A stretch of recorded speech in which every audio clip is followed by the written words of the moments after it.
Good morning, everyone. Welcome to the September Assessment and Accountability webinar. This is Kevin Whitman, and I am the Director for Assessment and Accountability. So we're going to go ahead and get started. All right, we have a few housekeeping notes for you. Everyone joining today is muted, but if you have questions during the presentation, you can send them to us through the questions pane. Simply type in your question and click send. The chat itself is disabled though, so remember, use the questions pane. We have posted our presentation as a document, and that's in the chat function, so you can download that and read along. Our presentation is being recorded as always, and it will be posted on our website along with a transcript if you want to return to it later. So let's go ahead and get started. To start out, I wanted to discuss some of the reporting requirements for what you may know as the Governor's Learning Loss Funds. So this was $20 million in funding that was authorized to address learning loss, and it was separated into K-4 and K-12 buckets. Districts and charter schools in the spring and summer could choose to apply for this funding. And if your district or charter school did so, there were several reporting requirements. And the reason for those reporting requirements is that the authorizing legislation requires the State Department of Education to report to the legislature on the use and effectiveness of the funds. And we have to send that first report to them by September 15th, and then we have to report again in December. So that's the reason for those dates. We definitely didn't pick them, so we appreciate everyone being flexible when you're working with us.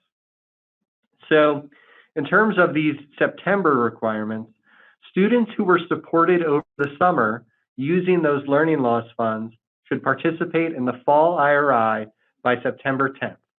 So that means by the end of this week, you should do your best to have any kids who were supported over the summer with those funds take the IRI. You still have the rest of the month for any other students. There was also previously an ISAT interim requirement for students who were supported over the summer.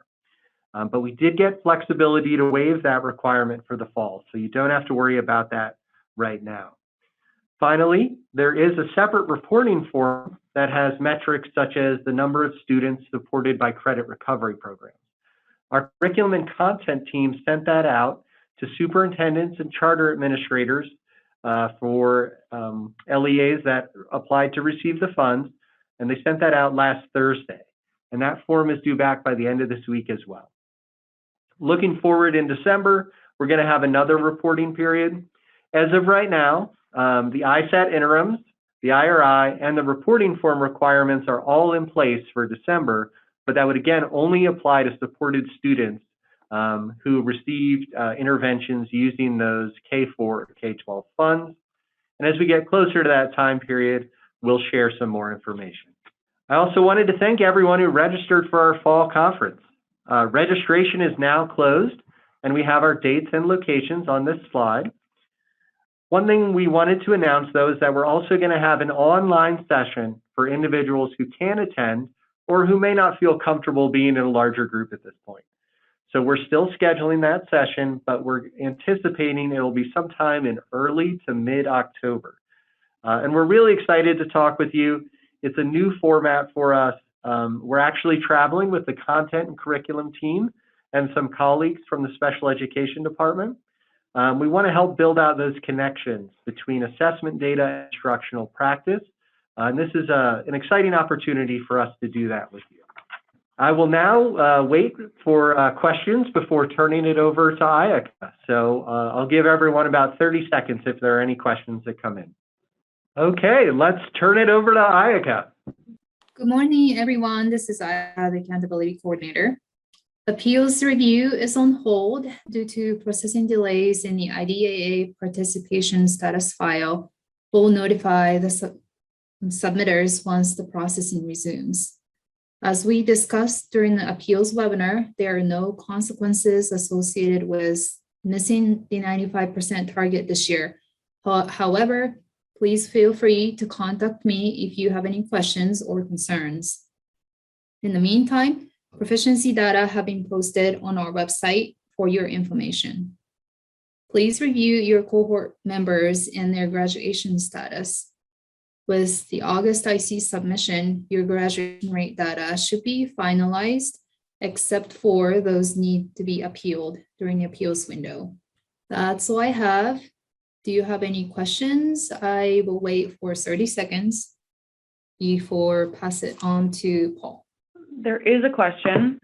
When will the ISAT growth calculations be posted for our CIPs? Sure. So one thing I'll mention for this year is we can't calculate the ISAT growth metric as it's normally done in our accountability system, because that relies on 2 consecutive years of data to look at student growth from one year to the next on the scale score for the ISAT, but we don't have summative assessment data from last year, well, now 2 years ago, since that was canceled in 2020. So we only have that 2021 data point. What we have done is generate an information-only version of growth across 2 years, which looks at student growth from 2019 to 2021. We actually posted that last week on our assessment and accountability page. So in the chat, we can track down the exact URL and send that over to you so that you can take a look at that. The NAEP is happening this year. Hello, everyone. This is Paul Kleinert, your coordinator for the National Assessment of Educational Progress. Tomorrow, I will send out emails to districts with participating schools. This email indicates that schools will take the assessment in the spring. The window for NAEP is January 24th to March 4th. On the calendar this year are the regular mathematics and reading assessments for state results. The National Center for Education Statistics is also measuring civics and U.S. history on the national level.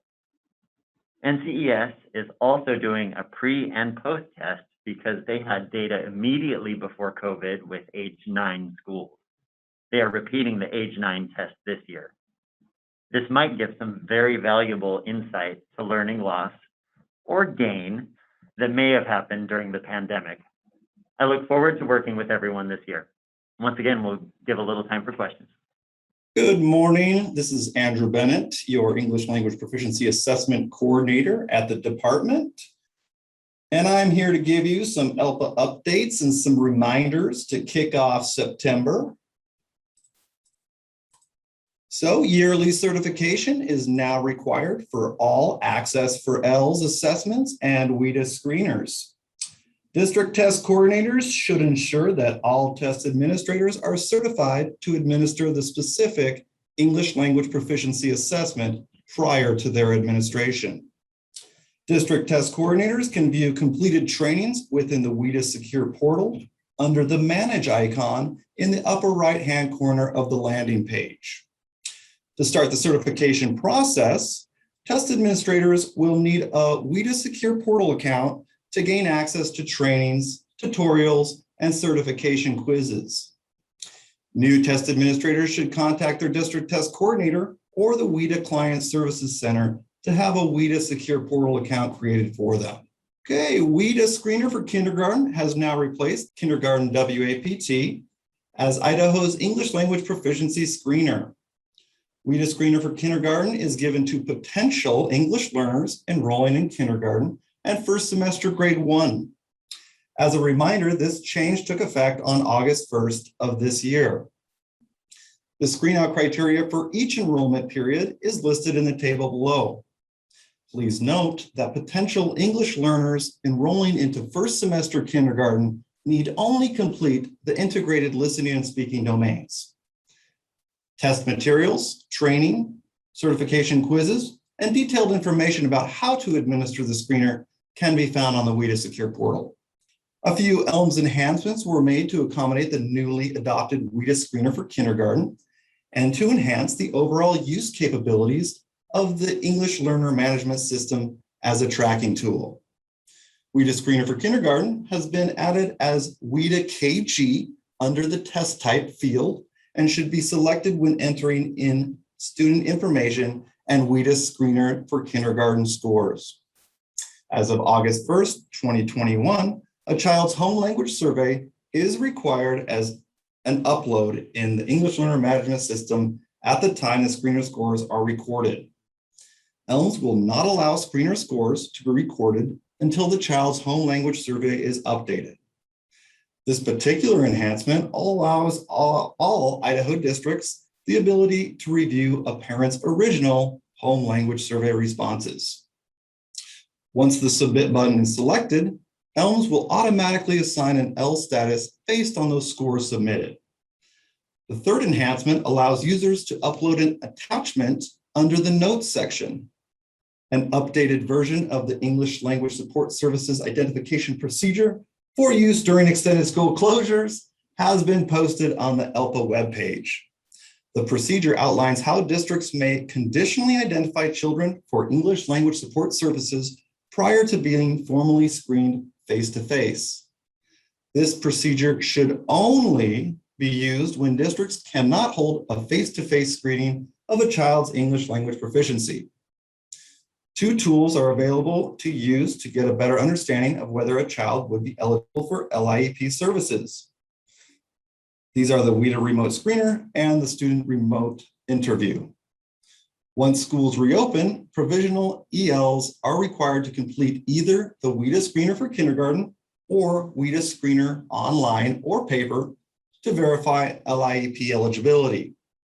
Again, this procedure should only be used when students cannot physically be in attendance to take either the WIDA screener or WIDA screener for kindergarten at a school site. The WIDA Secure Portal got a makeover. This makeover was deployed on September 1st.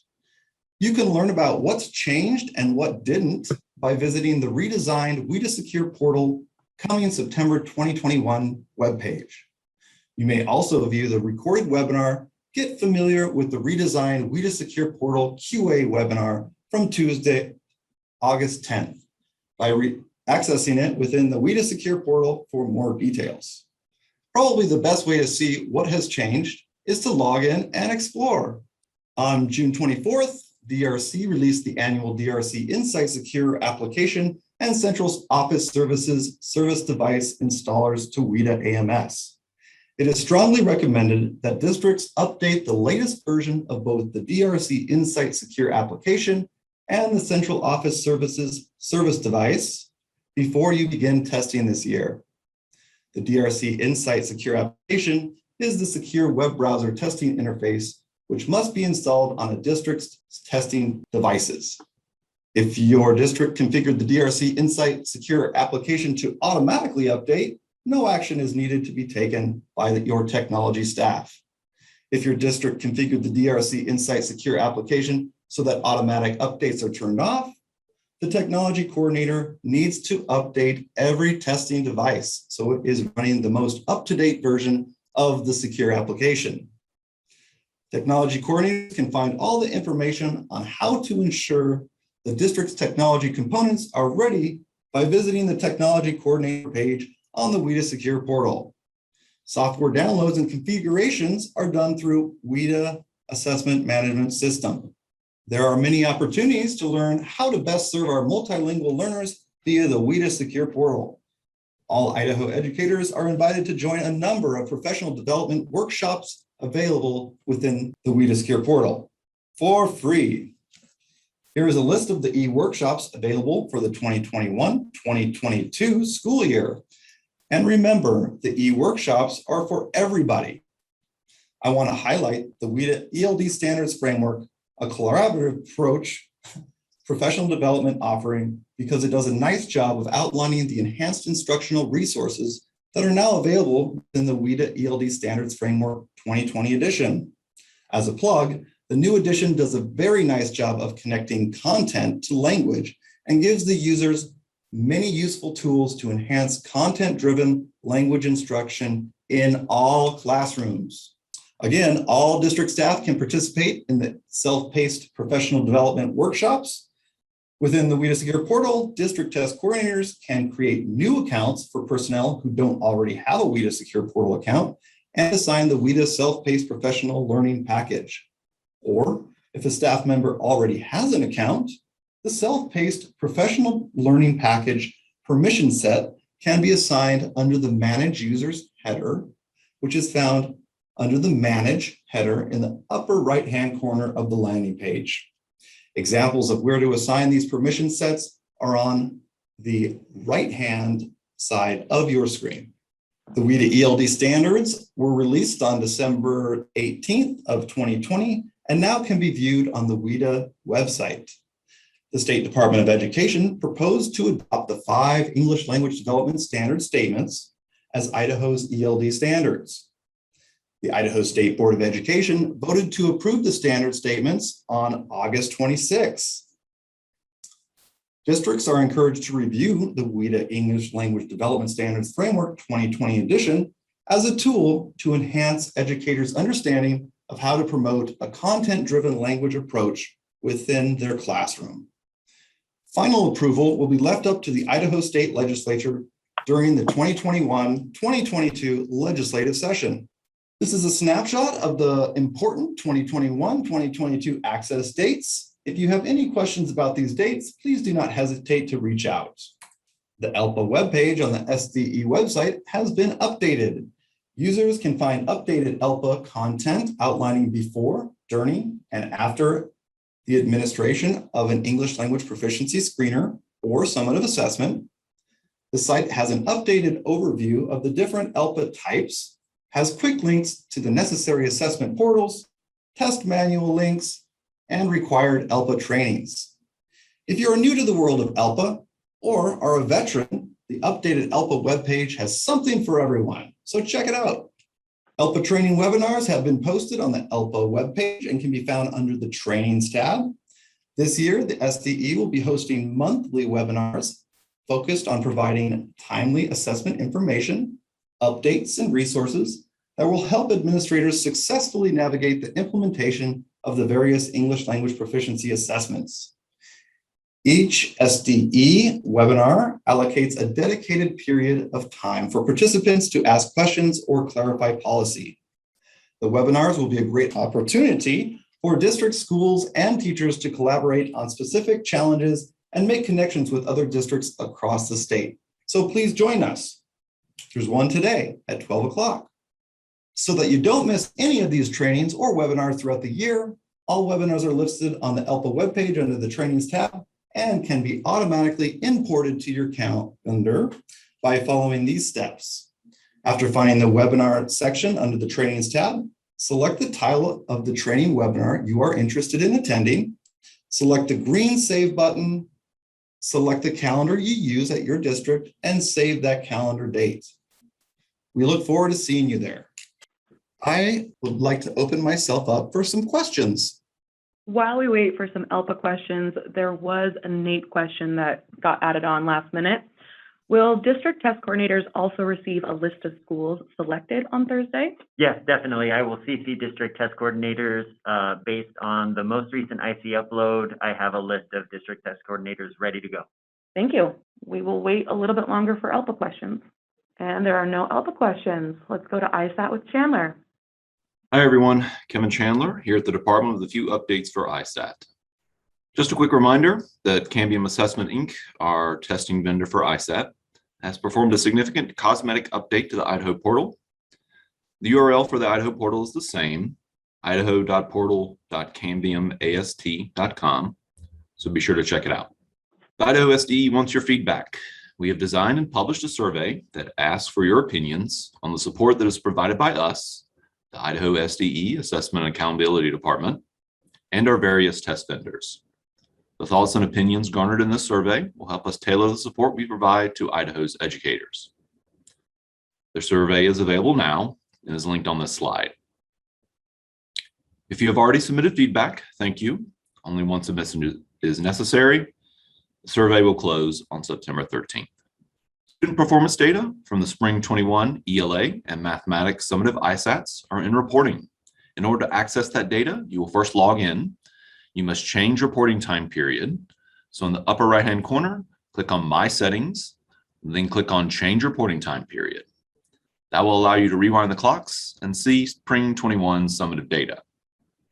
Since the Spring 21 Science ISAT was an independent field test, no student performance data will be available in reporting. There are several resources on the Idaho portal that will help you interpret the data presented in reporting. First up is the Reporting Claim Target Symbols for Spring 21 Summative Tests Quick Guide.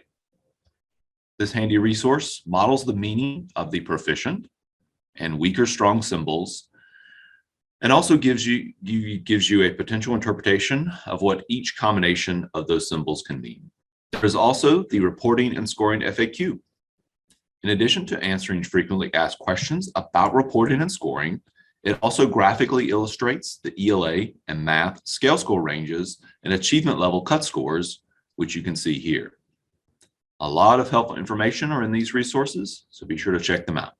With that update, let's transition to testing that is available right now. First is the practice and training tests. That testing window is open now until July 29, 2022. Anyone can use a conventional browser, for example, Chrome or Firefox, to log in as a guest user using a guest session. Additionally, TAs can start a practice test session using the Sample Test Administration app. Students can then log in using their first name, their EDU ID, and the practice test session ID to take a practice test. This also allows students to practice using their designated supports and accommodations. The ELA Math and Science interim testing window is open now until February 25, 2022. For school year 21-22, the interim test window will be closing approximately 2 weeks prior to the opening of the summative test window. This will be done so as to avoid accidental administration of a summative test, thinking it was an interim test. Access a plethora of resources to support interim assessment administration, including the interim planning and implementation checklist, the ELA and math interim summaries, the science interim blueprints, and the TA quick guide. And just like last school year, the interims can be administered in either a standardized or non-standardized administration. With the standardized administration, a TA creates a test session and students can take the interim via the test delivery system. With a non-standardized administration, educators can use the assessment viewing application, or AVA, to administer an interim using formative assessment techniques.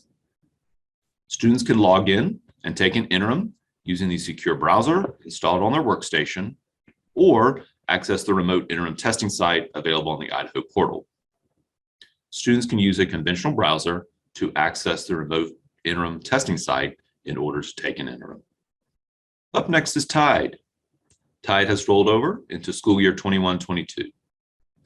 Remember that passwords have been cleared out for all users. Therefore, they will have to create new passwords for school year 21-22. Also remember that students have been cleared out of TIDE, so users should upload students and their necessary test settings and tools so they can take a practice test or an interim. Speaking of test settings and tools, we are performing our final revisions and updates on the Smarter Balanced Usability, Accessibility, and Accommodation Guidelines, or UAAG. For school year 21-22, the UAAG will include information on the universal tools, designated supports, and accommodations available for the ELA literacy, math, and science ISATs. Look for the updated UAAG to be posted on the Idaho portal very soon. Then one more addition in terms of test settings and tools for school year 21-22 is speech to text, or STT. Students will have two methods to access speech to text.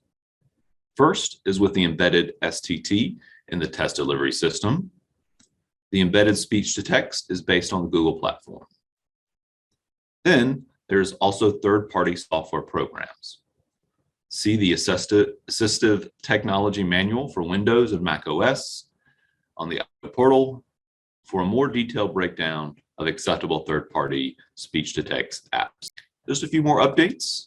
As mentioned before, the interims can be taken remotely via the interim testing site.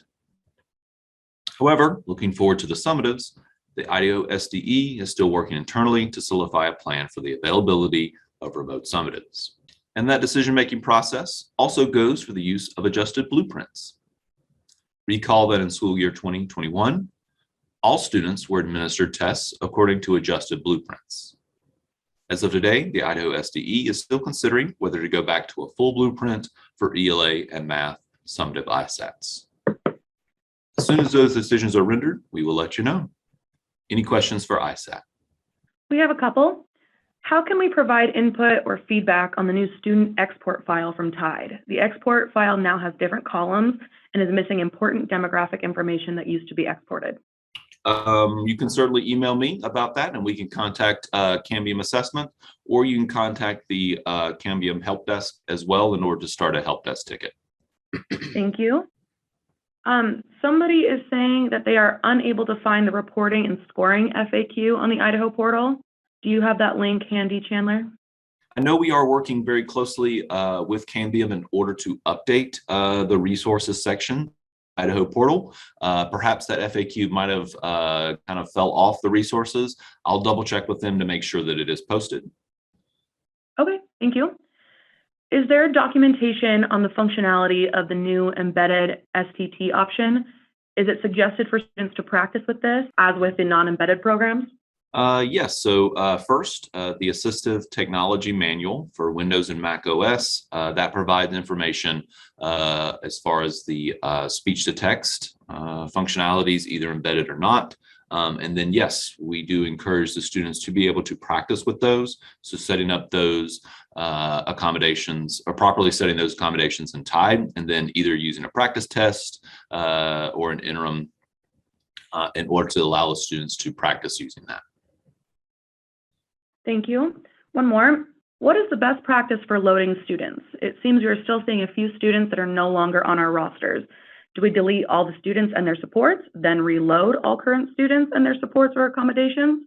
We see the same thing with our staff. It seems we have to delete everyone, then reload. But does that lose their TA certifications?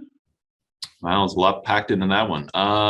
Okay, let's see here. So there are two ways to upload users or students into TIDE, either individually or with the mass upload template that is available on TIDE.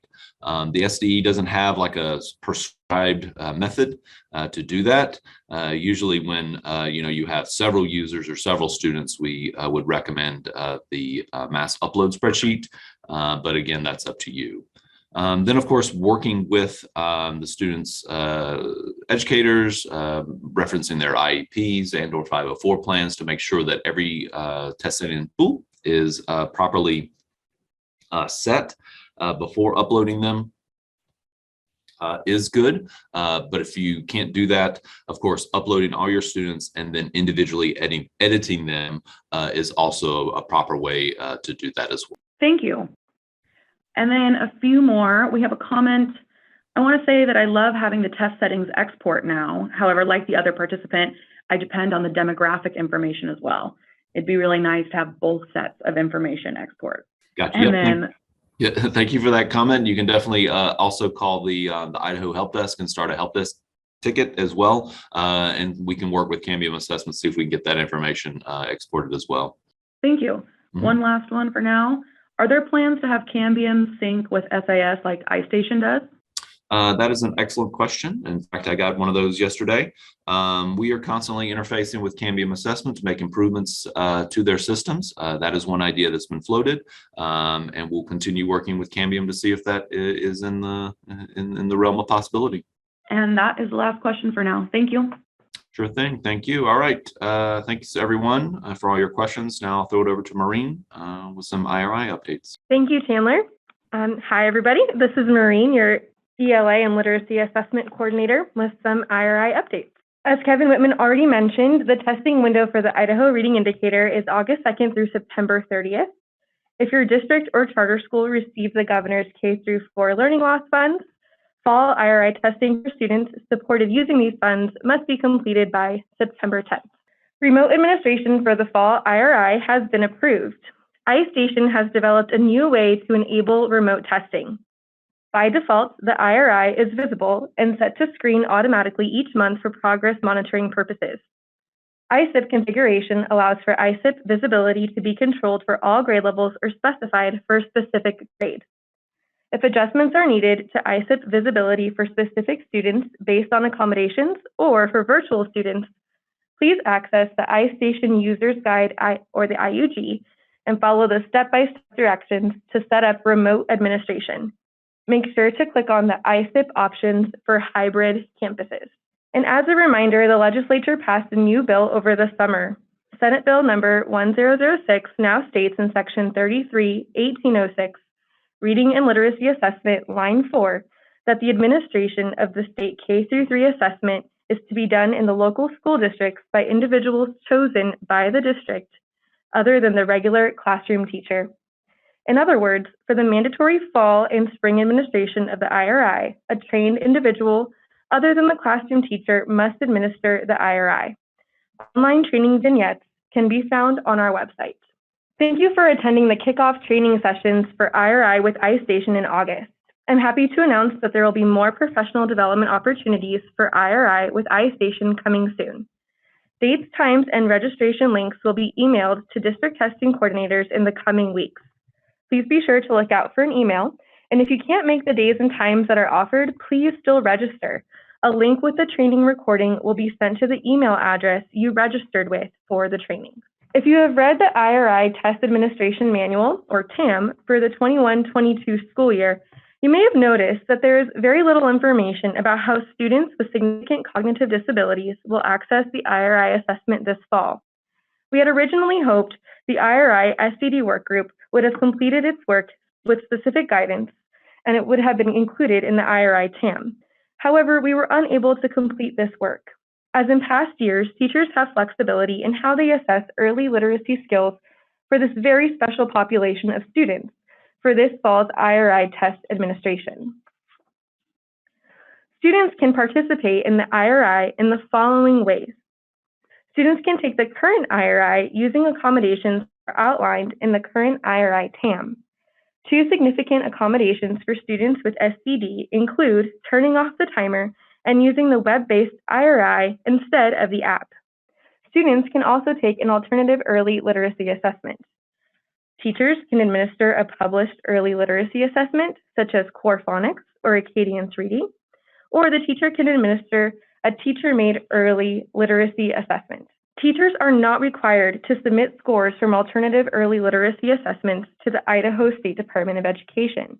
However, the information related to the student's performance on the IRI or an alternative early literacy assessment should be used when developing the student's IEP. And I will pause for any questions regarding the IRI. We have a couple.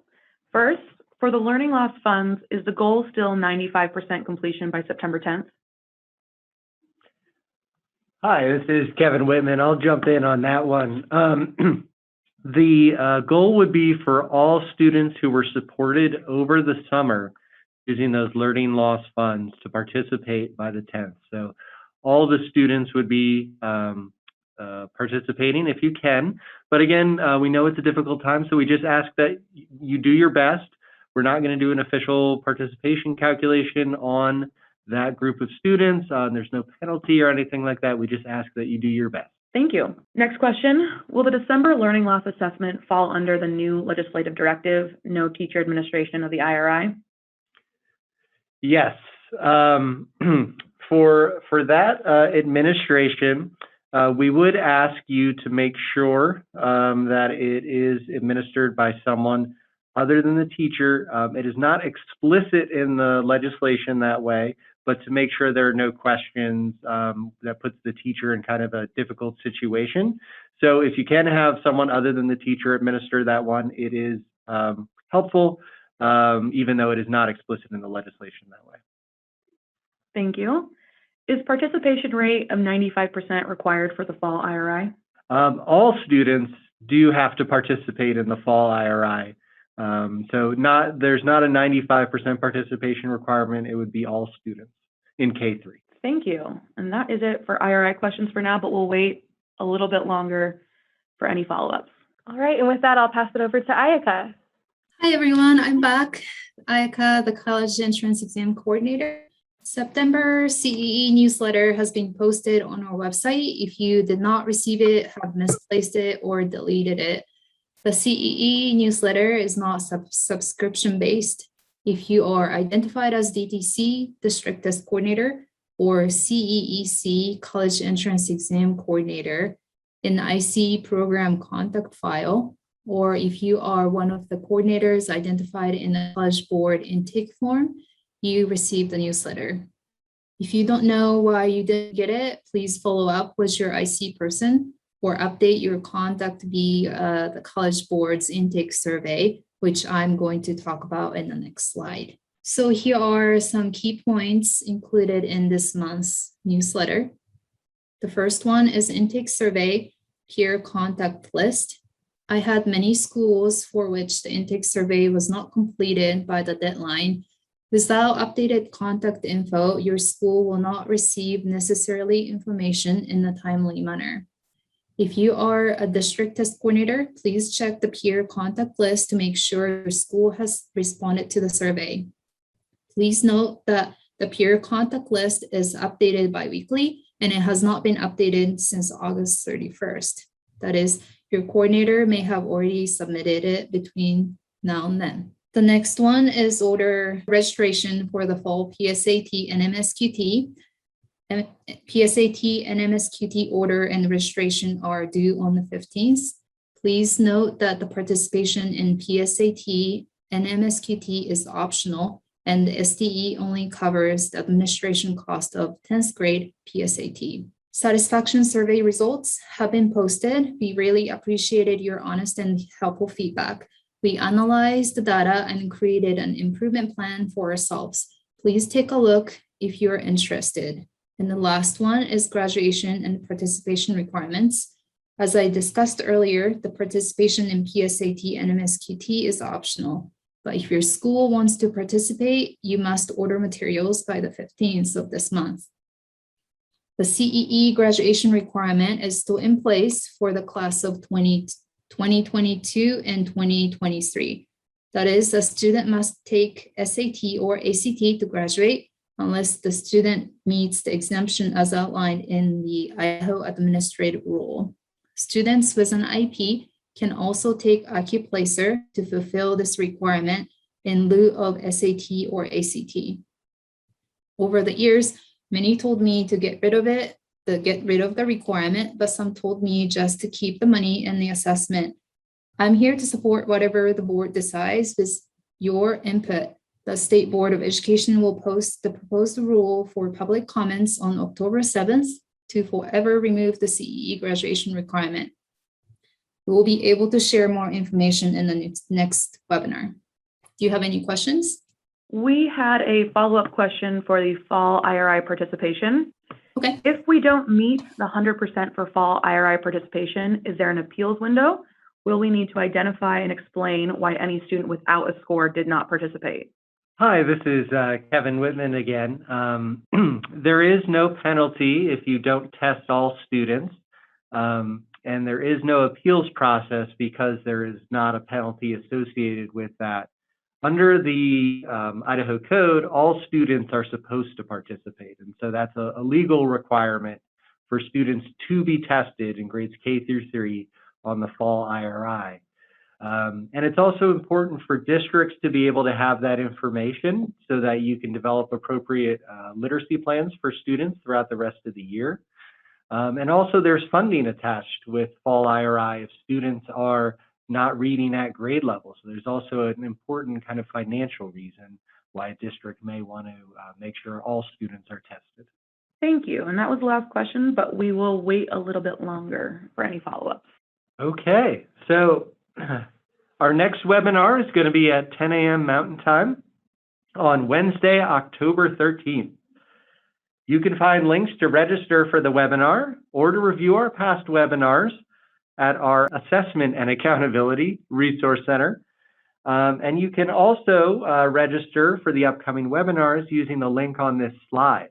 If you have saved this from the past, please be aware this is a new link because we are now using Zoom. Okay, so we'll now stay on the line if there are any final questions before we wrap up.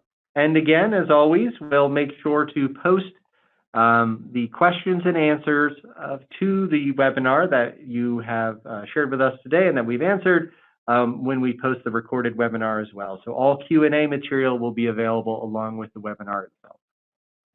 We did get a follow-up question for IRI. Will there be training with some of the new features of iStation? We are trying to figure out the new way to provide remote ISIPs. The new features in regards to remote administration or PowerPass. The trainings actually that are coming up are going to be regarding deconstructing standards and the standards correlation to our states and how that's usable with iStation. That's definitely something I can bring back to iStation to include in the training that's coming up as they're tailoring the training for us. So I will bring that back to them and see if they can touch upon that. Thank you. We did get another question. Access for the remote test permissions changed significantly. Last year, we could select specific students. This year, it seems as though we can only do this by grade and or building for the IRI. So you would have to follow the directions on the hybrid option in the IUG. So if you go, and that's actually linked, it's in the new remote administration guidelines that are on our website. So if you click on the IUG link that is in our guidelines, it'll take you to the page on the iStation's website where it gives you step-by-step directions on how to enable that remote administration. And if you're still having trouble with that, feel free to email me and I can also send you a PDF that's more isolated so you don't have to click on the IUG if that's something that you need. Okay, thank you everyone. With that, we're going to close this out. Appreciate you all joining us today and participating in the webinar. We have a few items we'll be sending out to you and we'll get everything posted later. But thank you again, and always feel free to reach out to us if you have any questions or if we can help with anything. So thank you very much.